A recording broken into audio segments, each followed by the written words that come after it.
our previous video that we would start by providing evidence for the existence of God and then move on step by step. To begin with, we have evidence from the origin of the universe. Up until the 1920s, the universe was considered eternal and static in form. Also, the astronomers were not aware if there were galaxies beyond our galaxy. In the 1920s, American astronomer Edwin Hubble, with the help of newly constructed dome telescope, observed that there were galaxies in every direction. As far and deep that he observed, he found that there were galaxies and galaxies and galaxies. It's an enormous and vast universe. This was an amazing discovery, but he also discovered something else. This is where it gets even more interesting. As he began to examine the light coming from the galaxies, he observed that the further the galaxy was away, the faster it was receding. As you look at a distant object and that object is moving away from you, the wavelength of the light stretches out. If you are looking from the standpoint of the ultraviolet spectrum, it goes to the red end of the spectrum and it looks redder in color than it would normally look. That's what Hubble discovered about the galaxies. The further away they were, the more light shifted into the red direction of the spectrum. He found that the red shift gets bigger the further away from us a galaxy is located, and this effect happens in all directions. The simplest explanation of these facts is that the galaxies are rushing away from us in a form of expansion. So the universe is expanding. Now if the universe is expanding with time, what happens when you go back in time? The universe gets more and more compressed until we reach a single point, which in essence is the beginning to the expansion. Another scientist, Albert Einstein, had also come to the same conclusion based on his theory of relativity. His idea was that if you have a massive body, it will actually cause the space around the body to be curved. Now, if there is mass in the universe, then what's happening to the space all around the mass? It is being curved and it would have to contract. So if the force of gravity was the only thing at work, then he realized that we would be in a universe with no special volume. Everything will be compressed on itself. So there must be some counterforce that is expanding. He had the equations to describe the physics behind this, and his equation implied that the force of expansion was a little stronger than the force of gravity, so that the universe was expanding outward. That's what the math of his theory of relativity implied. However, initially he did not like this idea, because if there is an expanding universe, what happens when you go back in time? You go back to a single point. In fact, in his thinking, since space is connected to matter, you go back far enough, you get to a point where space is going to contract maybe to even a zero. This would imply a cause beyond the universe.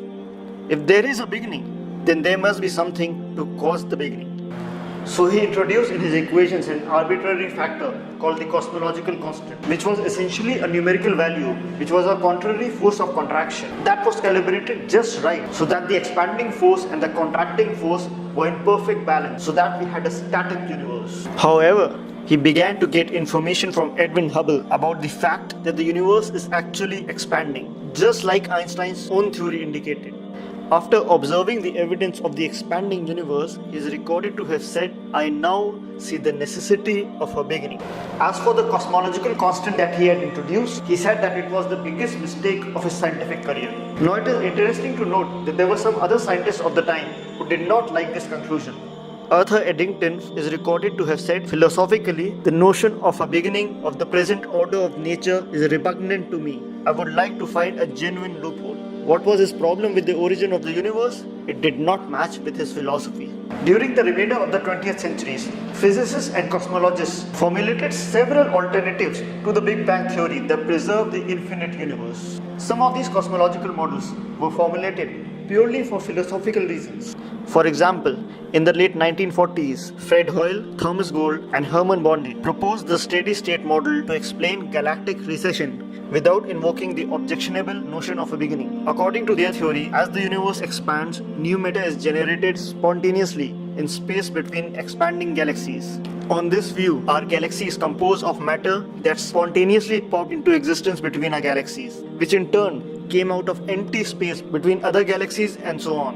Thus, the steady-state theory denied the need to postulate a singular beginning and reaffirmed an infinite universe without the beginning or an end. However, a second discovery cemented the fact that the universe had a definite beginning, the CMB, cosmic microwave background. In 1967, two radio engineers, Enno Penzias and Robert Wilson, stumbled across radiation coming from space which was identified as the relic of the Big Bang. if the universe was once very dense, it should also have been very hot, since matter heats up when compressed. Hot matter emits thermal radiation, so we can expect the heat left over from the birth of the universe to be bathing the universe today in a giant glow of radiation. This was confirmed by the discovery of cosmic microwave background. Thus, by the 1970s, even Bondi, Gould and Hoyle had abandoned their theory. Following the demise of the steady-state model, the oscillating universe model arose as an alternative to finite universe. Advocates of this model envisioned a universe that would expand, gradually deaccelerate, shrink back under the force of its own gravitation, and then, by some unknown mechanism, reinitiate its expansion on and on ad infinitum. However, there is a critical question. Is there enough mass to cause this gravitational contraction? It turns out that there is not enough mass to cause a recollapse. Recent measurements suggest that the universe has only a fraction of about 1/5 of the mass required to create a gravitational contraction in the first place.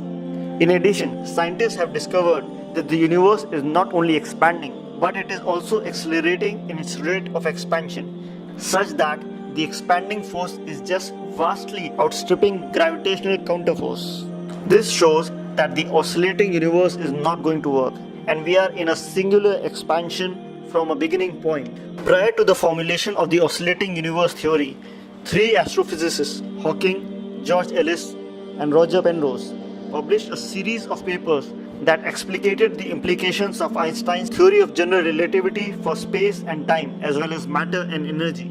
Previously, physicists like Friedman showed that the density of the universe would approach an infinite value as one extrapolated the state of the universe back in time. In a series of papers written between 1966 to 70, Hawking and his colleagues showed that as one extrapolated back in time, the curvature of space also approached infinity. But an infinitely curved space corresponds to a radius of 0 and thus to no spatial volume. Further, since in general relativity, space and time are inextricably linked, the absence of space implies the absence of time. Moreover, neither matter nor energy can exist in the absence of space. Thus, Hawking's result suggests that general relativity implies that the universe sprang into existence a finite time ago from literally nothing, at least nothing physical. In brief, general relativity implies an absolute beginning of time, before which neither time and space nor matter and energy would have existed. The space-time theorem of general relativity was, of course, conditional. It stated that if general relativity obtains for the universe, then space and time themselves must have originated in the same initial explosion that created matter and energy. In a series of experiments, beginning just 2 years after Einstein published his results and continuing to the present, the probable error of general relativity has shrunk from 10 to 1 to 0.05% to a confirmation out to the 5th decimal place. Increasingly accurate tests conducted by NASA, such as the Hydrogen Maser Detector, carried by a NASA rocket in 1980 and 1994, have continued to shrink the probable error associated with the theory. Thus, general relativity now stands as one of the best confirmed theories of modern science. Yet, its philosophical implications and those of the Big Bang theory are staggering. Taken jointly, general relativity and Big Bang theory provide a compelling evidence for the origin of universe from nothing, and thus the need of a cause beyond the universe. People usually make two counter-arguments to the above argument of the finite nature of the universe. One comes from inflationary cosmology.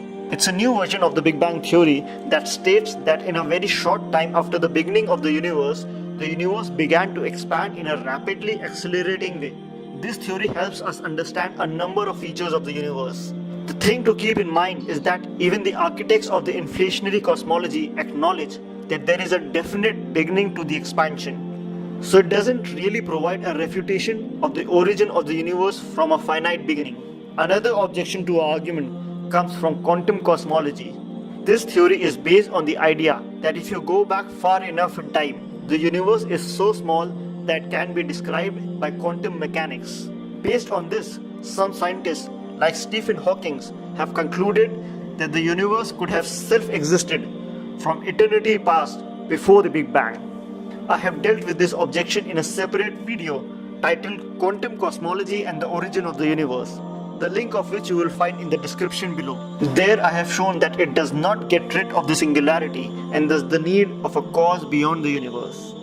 So what we conclude from all these pieces of evidence is that the universe has a transcendent cause who is above and beyond the universe. Thus, any philosophy or theology that denies that the universe has a cause above and beyond the universe is not true. Keep this in mind as we will return to this conclusion when we discuss the concept of God in Islam.